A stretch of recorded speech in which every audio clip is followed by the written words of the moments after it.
दूर दराज खेतों में काम करती है। तो तीनों ही उसकी सेविकाएं, तीनों ही सेविकाएं, लेकिन तीनों का उसके संग क्लोजनेस क्या है, अलग अलग।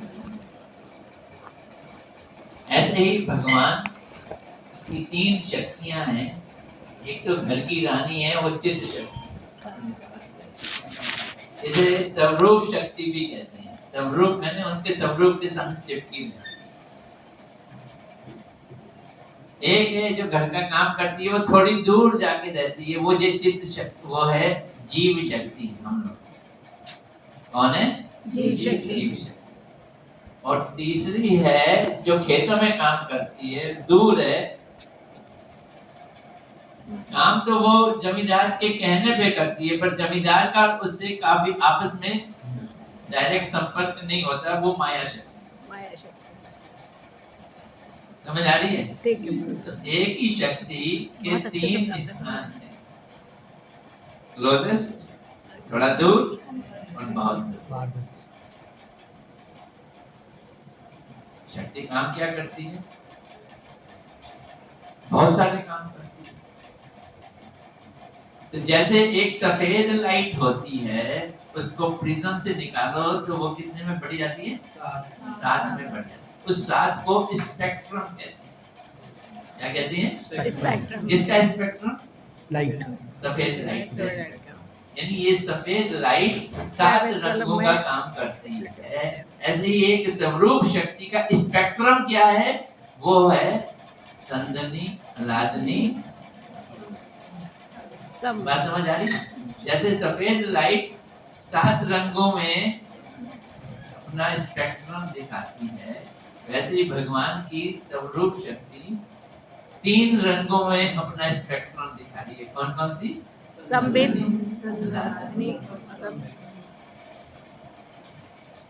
अभी प्रभु जी ने मायावाद की थ्योरी और वैष्णव थ्योरी का अंतर बताया। वैष्णव लोग, विशेषकर गौड़िया वैष्णव लोग, भगवान और भगवान की शक्ति को मानते हैं। उनके हिसाब से जो कुछ काम करती है वो शक्ति।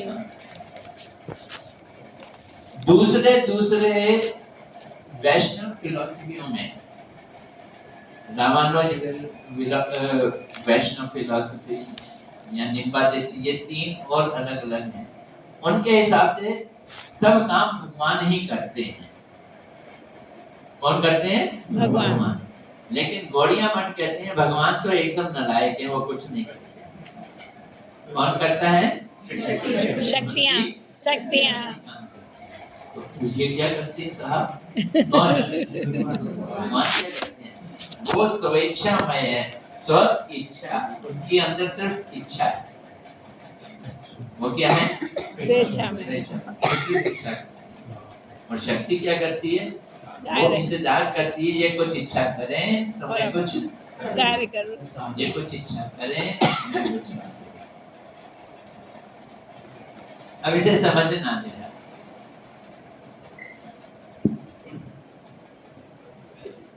ये दुनिया भगवान ने बनाई। इस दुनिया में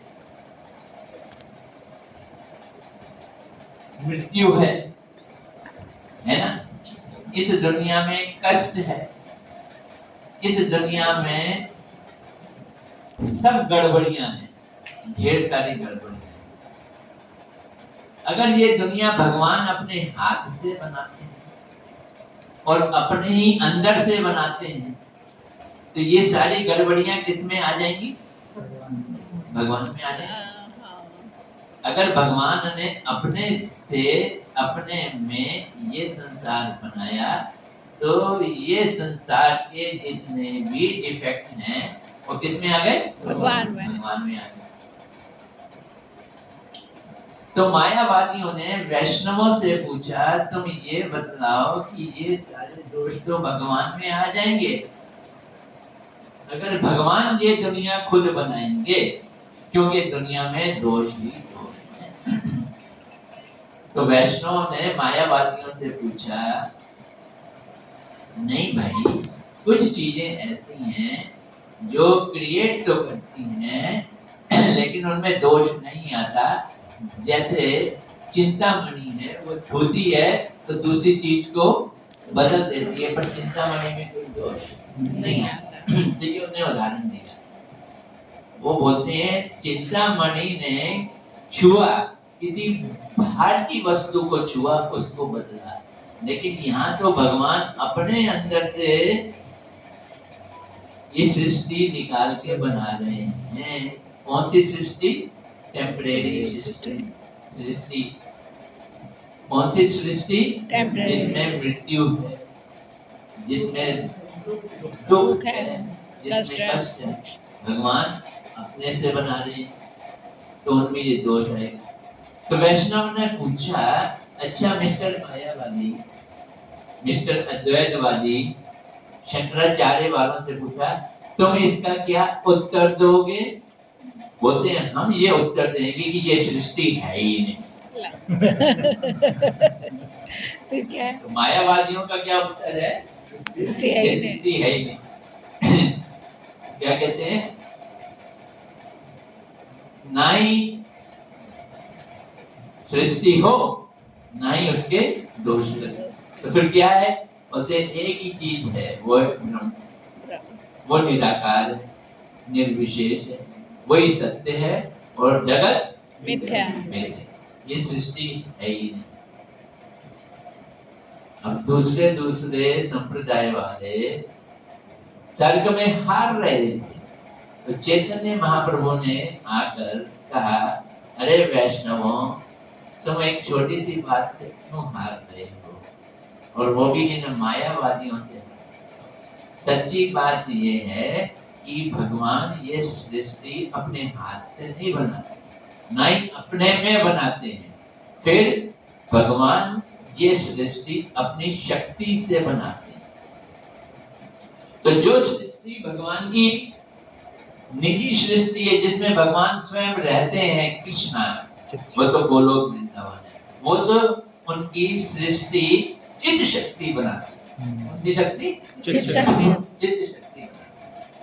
चित्त शक्ति में क्या खूबी है?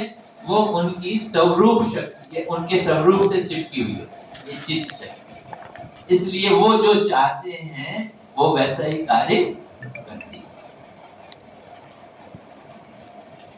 अब रही बात ये दुनिया की, जिसके अंदर दोष है, वो उनकी माया शक्ति बनाती है, उस अपने ही तत्व से बनाती है। तो मैंने बोला ना, एक स्त्री जो उनके साथ रहती है, कहाँ रहती है?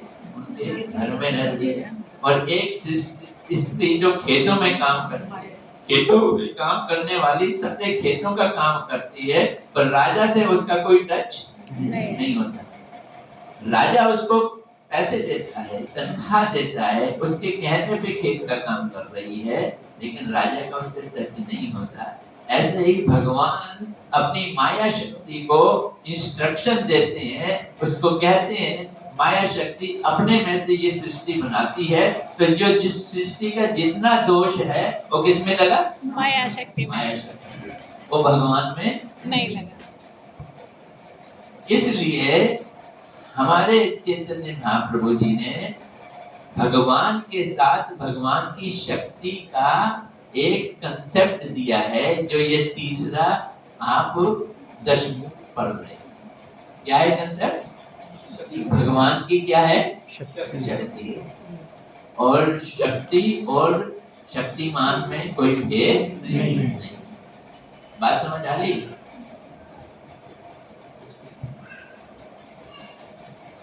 अब जो शक्ति भगवान के अंदर है, चित्त शक्ति जो भगवान के अंदर है, वो 3 तरह के काम करती है। इसलिए 3 तरह का उसको मैंने स्पेक्ट्रम शब्द यूज कर दिया। जैसे लाइट 7 रंग में काम करती है, वैसे ही भगवान की चित्त शक्ति कितने ढंग से काम करती है? 3। क्यों करती है? ये 3 ढंग से काम क्यों करती है? क्योंकि भगवान का गुण है वो शक्ति के मालिक हैं, स्वेच्छा। तो इस मिस्टर स्वेच्छामय का उद्देश्य क्या है? इनका उद्देश्य है आनंद लेना, रस का स्वादन करना। किसका? भगवान का। क्या उद्देश्य है? रस का आनंद लेना और रस का स्वादन करना। अब समझो, ये आनंद और रस का स्वादन करने के लिए एक तत्व चाहिए, वो है प्रेम। क्या चीज चाहिए? प्रेम। भौतिक जगत में हमने प्रेम के बारे में सुना है, लेकिन उसको अच्छी तरह से नहीं जानते। हम ये समझते हैं कि तू मेरा काम कर, तू मेरा प्रेमी है। प्रेमी किसको कहते हैं? जो मेरा काम करे। तो हम जिसको अपने लिए इस्तेमाल करें वो हमारा प्रेमी है। लेकिन भगवान रस का आस्वादन करने के लिए, आनंद लेने के लिए उनको प्रेमी चाहिए। इसलिए प्रेमी बनाने के लिए, उनको प्रेमी बनाने के लिए भगवान को उनकी चित्त शक्ति की जरूरत पड़ी। तो पहली चित्त शक्ति कौन सी है? पढ़ी आप लोगों ने जो पढ़ी अभी बोले, कौन सी है? संदिनी। संदिनी। पहली कौन सी है? संदिनी। तो कृष्ण को प्रेम करने के लिए जितने भी व्यक्ति चाहिए उनको वो बना देती। कृष्ण के सखा किसने बनाए? संदिनी ने। कृष्ण के माता पिता किसने बनाए? संदिनी ने। कृष्ण की गैया किसने बनाई? संदिनी ने। कितने सारे उनको प्रेम करने वाले लोग थे, किसने दिए? चित्त शक्ति ने। अब प्रेम करने के लिए स्थान भी चाहिए ना, तो स्थान गोलोक, वृंदावन, बैकुंठ धाम, वो भी किसने दे दिया? संदिनी। गोपियां हैं, उनका भी शरीर है। राधा रानी है, उनका भी शरीर। कृष्ण है, उनका भी शरीर। ये माया का शरीर नहीं है, ये सच्चिदानंद शरीर है, ये इटर्नल शरीर है। ये इटर्नल शरीर भी कौन दे रहा है? संदिनी शक्ति।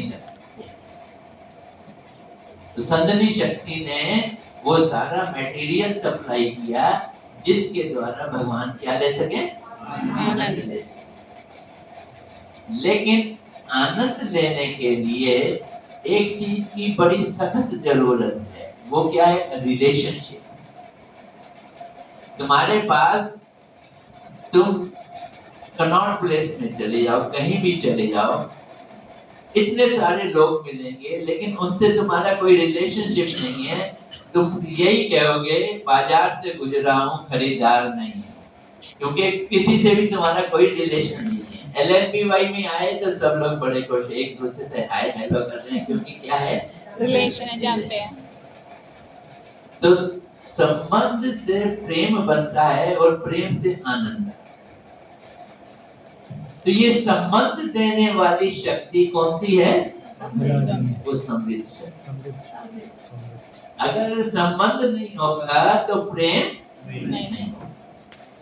अब संबंध भी जितना ज्यादा गहरा होगा उतना ही संबंध गहरा होने से भाव क्रिएट होंगे। संबंध से इमोशंस एंड भाव बनते हैं। तो ये संदिनी का अल्टीमेट स्टेज क्या है? भाव। संदिनी का अल्टीमेट स्टेज क्या है? वो कहां से क्रिएट हुआ? संबंध से। तो उसमें सबसे ज्यादा घनिष्ठ संबंध राधा जी से है कृष्ण का, और कृष्ण राधा जी को जिस भाव से प्यार करते हैं उस भाव को देने वाली शक्ति कौन सी है? संदिनी जो पहले कर सबको। संदिनी नहीं, संबित। बात समझ आ गई? संबित ने क्या क्या माल दे दी? संतनी ने क्या किया? कृष्णामृत ने। अब कृष्ण को आनंद देने के लिए, प्रेम की पराकाष्ठा पे पहुंचाने के लिए, प्रेम के एपेक्स पे पहुंचाने के लिए उनकी तीसरी शक्ति आती है। उसका नाम क्या है? अलादनी। अलादनी शक्ति। अलादनी शक्ति मतलब आनंद देने वाली शक्ति है। उससे कृष्ण को आह्लाद मिलता है। क्या मिलता है? आह्लाद में आनंद। कृष्ण का राधा जी से भी संबंध है। कृष्ण का वो उनकी पत्नी क्या नाम है? उनसे भी संबंध है। ये संबंध तो दिया संतनी संवित शक्ति ने। एक बन गई पत्नी, एक बन गई प्रेमिका। तो पत्नी के साथ जो संबंध है वो लिमिटेड होता है, ज्यादा फैलता नहीं है। क्यों? क्योंकि पति पत्नी एक साथ रहते हैं, एक साथ रहने पे खटकते जाता है, प्रेम कम करते हैं।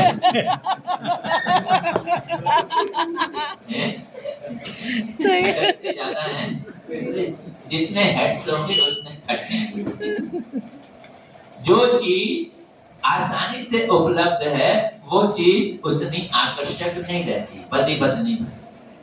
तो विवाह में पति पत्नी आसानी से उपलब्ध होते हैं, इसलिए पर संबंध दे रही है उनको संवित शक्ति, लेकिन संबंध दे रही है पति पत्नी का। तो वहां पे द्वारका में कृष्ण को बस थोड़ा सा ही सुख और आनंद मिलता है, लेकिन उस आनंद को असीम ढंग से खींच के ले जाने के लिए जो प्रेमी प्रीतम का जो प्रेम है, जिसको हम यहाँ व्यभिचार मानते हैं, जिसको हम यहाँ निखित मानते हैं, जिसको यहाँ तुच्छ मानते हैं, वो वाला प्रेम कृष्ण को पिलाने के लिए कृष्ण की अपने ही शक्ति, अलादनी शक्ति, राधा रानी ने इतनी सारी काव्य क्रिएट करके ढेर सारी गोपियां बना दी और एक को भी कृष्ण के पास नहीं जाने दिया दूसरी जगह शादी कर। कृष्ण के पल्ले एक भी नहीं आने दिया। कृष्ण वहां पे रहते हैं, उनके पास एक भी नहीं है कोई। अब वो उन लड़कियों से, उन अपनी प्रियाओं से छुप के छुपाते हुए किसी तरह से मिलते हैं, तो इसलिए प्रेम क्या हो जाता है? बढ़ जाता है। अब ये जो भाव है कृष्ण को देने में, वो भाव कहां से आया? वो भाव जो अलादनी शक्ति राधा रानी जो प्रेम करती हैं और उनके अंदर उस प्रेम के कारण कृष्ण के अंदर जो भाव आता है, कृष्ण का भाव तो संवित शक्ति दे रही है और राधा जी का भाव महाभाव कहलाता है। वो कौन दे रहा है? अलादनी शक्ति। तो अलादनी शक्ति महाभाव के प्रेम तक पहुंचकर कृष्ण को अपने प्रेम के सागर में डुबोकर एकदम चकाचौंध कर देती है कि कृष्ण को भी पता नहीं चलता, वो हक्के पक्के रह जाते हैं। इतना प्रेम ये लड़की कर देती है मुझको, इसकी गहराई में मैं नहीं समझ पाता। तो ये शक्ति का क्या है? ब्यूटी। ये शक्ति की ब्यूटी, अलादनी शक्ति। अब ये तीनों ही शक्तियां कृष्ण को आनंद देने के लिए अपना अपना रोल अदा कर रही हैं। संदनी भी, संवित भी और अलादनी भी। अब यही तीनों शक्तियां इस जगत में भी काम कर रही हैं, पर ये उस जगत का उल्टा करके दिखाती हैं। उल्टा कैसे करती है? वहां भी महापुरुष है कृष्ण, तो यहाँ भी पुरुष है, ढेर सारे पुरुष। तो कृष्ण का सभी के सब परवर्टेड रिफ्लेक्शन। वहां पे स्त्रियां हैं, गोपियां हैं और रोहिणी वगैरह पत्नियां हैं, यहाँ भी हैं, लेकिन यहाँ सब भगवान की उस शक्ति का परवर्टेड रिफ्लेक्शन। परवर्टेड रिफ्लेक्शन थोड़ा सा समझें। वहाँ जितनी भी चीजें, भले गैया हैं, भले बछड़े हैं, भले सखा हैं, भले माता पिता हैं, भले गोपियां हैं, राधा रानी हैं, सबका एक ही उद्देश्य कृष्ण को आनंद देना। ये रियलिटी है। और यहाँ क्या है? यहाँ पे जितनी भी चीजें हैं, भले स्त्री है, भले पुरुष हो, भले बच्चे हो, बड़े बड़े हो, उन सब का उद्देश्य अपने को सुख देना। अपने का सुख देना। किसको सुख देना? अपने को। अपने को सुख देना। सुख का वो कंसेप्ट दोनों में है, पर वहां पे सुख का कंसेप्ट कृष्ण को सुख देने से सुखी होना है, और यहाँ पे सुख का कंसेप्ट अपने इंद्रियों को सुखी करने से सुखी होना है। ये चीज वहां का परवर्टेड रिफ्लेक्शन है। सुख लेना, भोग से सुख लेना, ये यहाँ की अलानी है, यहाँ की माया की धारा। ये धाम जिसे ब्रह्मांड कहते हैं, जिसे पृथ्वी कहते हैं, ये जमीन, ये यहाँ की संदनी शक्ति है। और हमारे यहाँ पे लोगों के साथ जो रिलेशन है, या फिजिक्स, ये केमिस्ट्री, ये हवाई जहाज चलाना, ये कार चलाना, ये फैक्ट्रियों का काम, ये इंजीनियरिंग, ये सब ज्ञान जो है वो संबित यहाँ का संबित। समझ आ रहा है? हाँ जी प्रभु।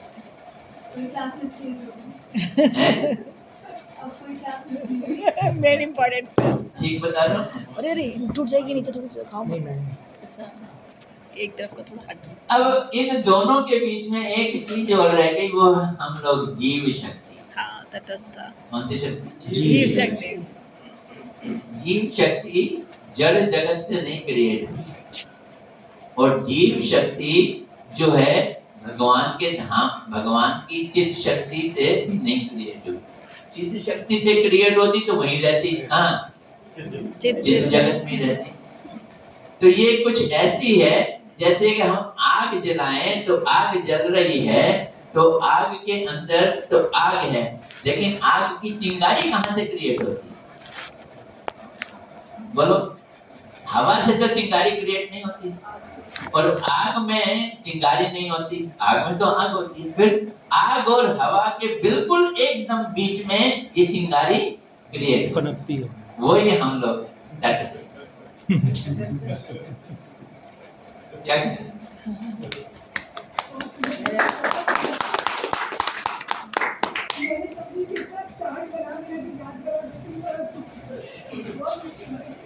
हम चिंगारी, सही है। हम क्या है? चिंगारी। अब ये चिंगारी उड़ी और उड़ के एक तालाब में जा गिरी, खत्म। पत्थर पे जा गिरी, खत्म। किसी काम की नहीं है। चिंगारी इसमें फायर है, लेकिन एक भूसी के ढेर पे जाकर गिर गई, उसको जलाते हैं। क्या बन गई?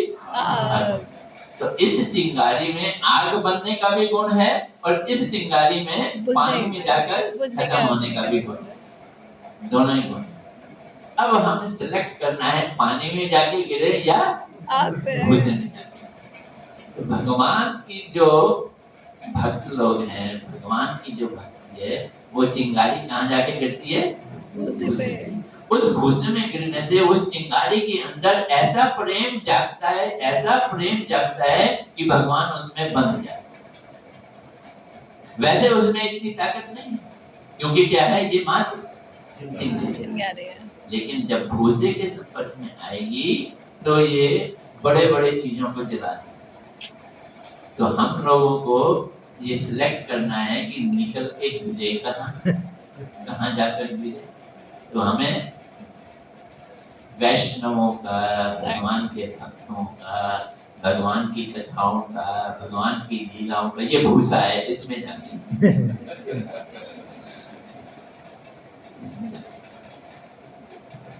फिर हम असीम प्यार करते हैं, प्रेम।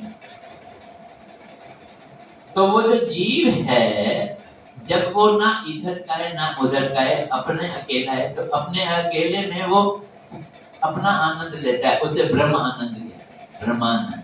क्या कहते हैं? ब्रह्मानंद। वो है, उसका अस्तित्व है, वो ब्रह्मानंद जो है वो अलादनी शक्ति का पुत्र है, और जो उसका अस्तित्व है वो क्या है? संदनी शक्ति है। और मैं आत्मा राम हूँ, मैं भगवान का दास हूँ ऐसा समझना, उसके अंदर कौन सी शक्ति कार्य कर रही है? संबित हैं? संबित